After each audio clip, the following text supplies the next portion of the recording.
ይህ የምፅዓቱ አዋጅ ነጋሪ አገልግሎት ወቅታዊና ዕለታዊ ወጎችን በማቅረብ ትንታኔ የምንሰጥበት የተለያዩ እንግዶችንም በመጋበዝ የምናቀርብበት መድረክ ነው። መረጃዎችን ያጠናከረ ይዞልን የሚመጣው ፓስተር አለማየሁ ነሙ ሲሆን ፕሮግራሙን የመራና መሰናዶውን ኤዲት በማድረግ ወደ እናንተ የሚያቀርበው ይልቃል አስራት ነው። መልካም ጊዜ። ሻሎም ውድ የምፅዓቱ አዋጅ ነጋሪ አድማጮቻችን ሰላም ለእናንተ ይሁን። ዛሬ እንግዲህ በዕለተ ሐሙስ ከሳምንታዊው የዜና አወጃ በኋላ ዳግም ከፓስተር አለማየሁ ጋር ተገናኝተናል። እንደተለመደው የዓለማችንን ወቅታዊ ጉዳዮች የምንዳሰስበት ክፍለ ጊዜ ነው። ዓለማችን በአሁኑ ሰዓት እንግዲህ እንደተለመደው በተለያየ የዓለማችን ወቅታዊ ክስተቶች እየተናወጠች ትገኛለች። እነዚህ ክስተቶች ደግሞ በእኛ አቅጣጫ ምን አይነት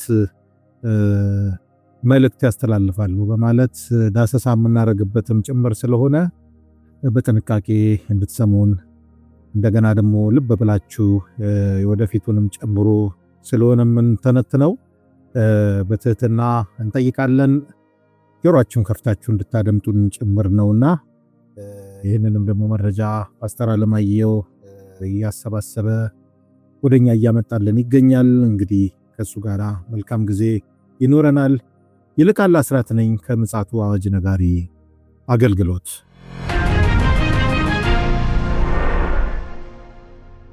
ውድ አድማጮቻችን ተመልሰን መተናል። ከፓስተር ጋር እንግዲህ በሮብ ዕለት በትላንትናው ዕለት አልተገናኘንም። ዛሬ ነው የተገናኘነው። ምን ጉዳዮች ይዞ እንደመጣ ኋላ ላይ ያቀብለናል። አሁን ግን ሰላምታ ላቀርብና በቀጥታ ወደ መረጃችን እናመራለን። ሰላም ላንተ ይሁን ፓስተር፣ እንዴት ነህ? እንደምን አለ ወንድም ይልቃል? እግዚአብሔር ይመስገን። በትናንትናው ዕለት አልተገናኘንም። ያው እንግዲህ ትላንትናውንም ጨምሮ ዛሬም ማታም ጨምሮ የተለያዩ መረጃዎች እየተሰሙ ይገኛሉ። እነዛን እንግዲህ አንተ ያው አሰባስበህ ታመጣልን። ምን ጉዳዮችን ይዘህልን መጣ? እንግዲህ ዓለም ያው ጊዜው የሚታየውና የሚመለከተው ነገር እጅግ እየተወሳሰበና እየጨመረ የመጣ ነገሮች ናቸው ያሉት። የሰው ልጅ በታሪክ ውስጥ ለጥፋት እንደዚህ የቸኮለባቸው ጊዜያቶች ብዙዎቹ እንደሚናገሩት ታይቶና ተሰምቶ አይታወቅም።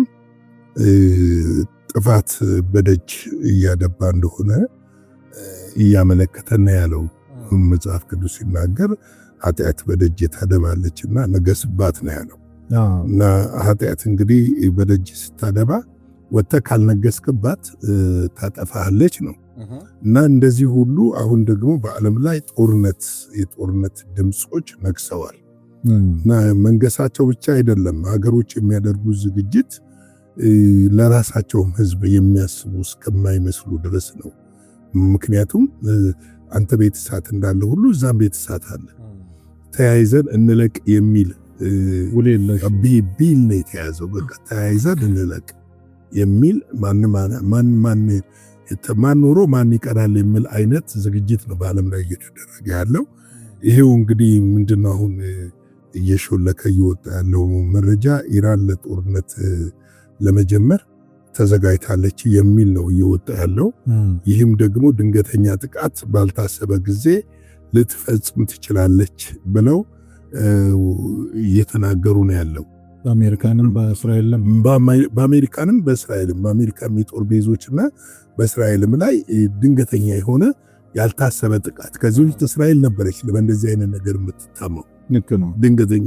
ግን አሁንም ቢሆን እኮ የሚገርም ነገር እስራኤል ይሄ መረጃውን አግኝተዋለች። መረጃውን ስላገኘችው ራሷ እስራኤልም እና አሜሪካ እንደገና ዳግም ድንገተኛ ጥቃት ሊፈጽሙ ይችላሉ፣ ሊቀድሟት ይችላሉ ማለት ነው። እና ምንድነው የኢራን የሚሳኤል ፋብሪካዎች 24 ሰዓት እንዲመረቱ ትዕዛዝ ተሰጥቷል። 24 ሰዓት ያለማቋረጥ 24 ሰዓት እንዲያመርቱ በአያቶላ ሁሜኒ ትዕዛዝ ሰጥተዋል። ይህም ጦርነት ከተጀመረ የሚባለው ነገር በአንድ ጊዜ ማለት ነው 2000 ሚሳኤሎችን እስራኤል ላይ ልትተኩስ ትችላለች የሚል ነው። እንግዲህ ባለፈው ምንድነው በጦርነት ውስጥ በተካሄደበት ወቅት ታስታውስ ከሆነ ወደ መጨረሻ አካባቢ እስራኤል ከተሞች በጣም እየተጎዱ ነበር። ከአይረን ዶም እና ከዳዊት ወንጭፍ አምልጠው የሚገቡ ሚሳኤሎች ከፍተኛ ጉዳት እያደረሱ ነበር። ከፍተኛ ጉዳት እያደረሱ እንደነበረ ታውቋል። ጦርነቱ በቀላል ባይቆም ኖሮ መጠፋፋቱ በጣም ከባድ ይሆን እንደነበረ ብዙዎች ይናገራሉ። ባለፈው አንድ መረጃ አይቼ ነበር ፓስተር፣ ይህንን አይረን ዶም በእጥፍ እንትን ሊያደርግ የሚችል በጨረር የሚሰራ ትልቅ መሳሪያ እንደሰራች እስራኤል ላውንች አድርጋ ነበረ። አዎ አድርጋለች፣ ግን አልተሞከረም። አሁን እሱ ነው የምትሞክረው። በእንደዚህ ነው አሁን ለምሳሌ ኢራን ጥቃት ብትከፍት በራሷ ብቻ በኩል አትከፍትም። ባለፈው ታውቃለህ አንስተናል። ራሱ የእስራኤል የስለላ ድርጅት ሞሳድ የሂዝቦላ ዳግም መጠናከርና በከፍተኛ ሁኔታ በዝግጅት ላይ እንዳለ እንደደረሰበት ለእስራኤል መንግስት አስታውቋል። ኢራን ጦርነቱ ስትጀምር አሁን የሚጀምረው በምንድነው? እሷ ስትጀምር ሃውቲ የየመኑ ሃውቲ ሂዝቦላ እንደዚሁ ከፍተኛ እገዛ ያደርጋሉ ተብሎ ይታሰባል። እና አሁን ደግሞ ምንድነው መሰለ ከኢራን ጀርባ ራሽያና ቻይናዎች መኖራቸውና እነዚህ የሚሳኤል ፋብሪካዎች 24 ሰዓት እንዲያመርቱ መደረጋቸው ነገር ራሱ የሚናገረው ነገር አዎ እንዴ በጣም ነው የሚናገረውና ለማድረግ እንግዲህ ከፍተኛ ዝግጅት ማድረጓን እየተናገሩ ነው ያሉት። ሌላው የአቶሚክ ኢነርጂ ዓለም አቀፉ ድርጅት ማለት ነው ኢራን በአሁኑ ሰዓት ላይ 11 የኒኩለር ቦምብ መስራት የሚያስችላት የበለጸገ ዩራኒየም እንዳላት አስታውቋል። 11 ቦምብ ልትሰራ የምችለው ምናልባትም አሁን የምትሰራቸው ሚሳኤሎች ኒኩለር ተሸካሚ ሚሳኤሎች ሊሆኑ ይችላሉ ተብሎ ይገመታል።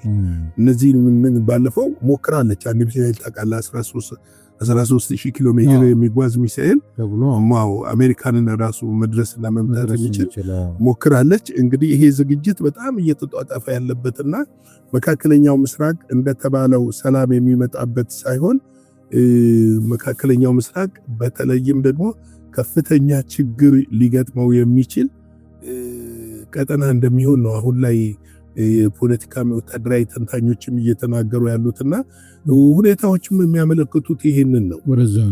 እንደዚህ ነው የሚያመለክቱት።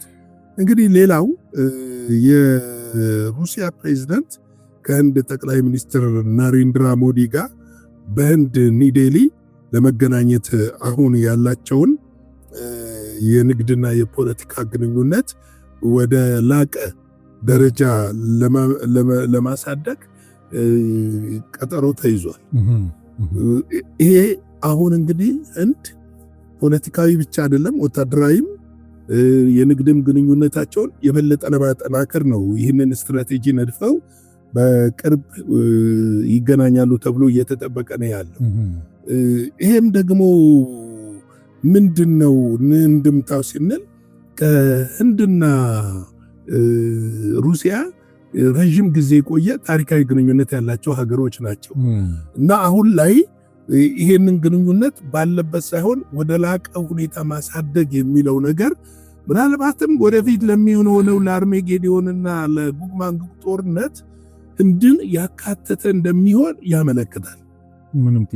ያመለክታል። አሁን ለምሳሌ ህንድ የነዳጅ ፍጆታዋን ከራሽያ የምትገዛው ማሳደግ ትፈልጋለች። አንዱ ይሄ ነው። ሁለተኛው ነገር በጣም እዚህ ጋር አንድ ነገር ላንሳለ። አንዱ ከሚነጋገሩበት ነገር በኒኩለር ግንባታና ምርምር ሳይንሳዊ ምርምር በጋራና በትብብር ለመስራት ይወያያሉ ተብሎ ይጠበቃል። ተመልከት እንግዲህ ይወያያሉ ተብሎ ይጠበቃል።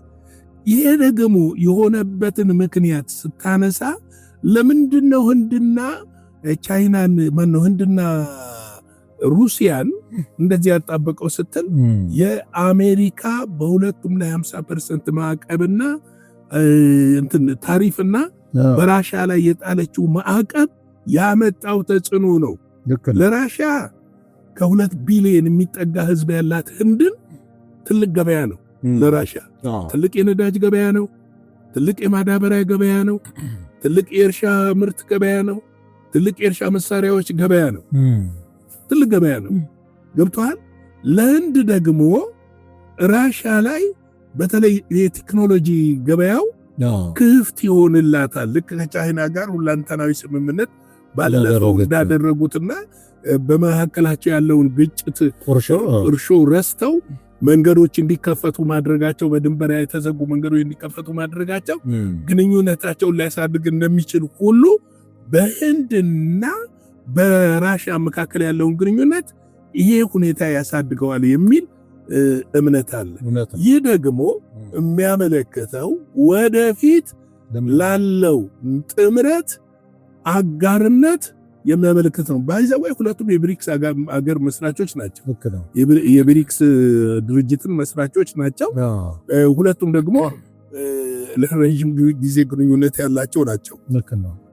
እንግዲህ መልእክታችንን ስንጠቀልል ዓለም በዚህ ሁኔታ ላይ እየተፋጠጠችና እየጠነከረ የመጣ የወታደራዊና የፖለቲካዊ ቀውሱ ከዕለት ዕለት እየጨመረ መምጣትና በተለይም ደግሞ ዓለምን ሊያጠፉ የሚችሉ ዝግጅቶች እየተጧጧፉ መምጣቱና ድንገት የሆነ ሰዓት የሆነ ቀን ሊፈነዳ ስለሚችል እኛ እንደ እግዚአብሔር ሰዎች የእግዚአብሔር ጋር ያለንን ህብረት በማጠናከር በጸሎት በመጋደልና በመትጋት እንደዚሁም ደግሞ ለጌታ ኢየሱስ ክርስቶስ ምጽአትና ንጥቀት መዘጋጀት ይጠበቅብናል ብዬ አስባለሁ።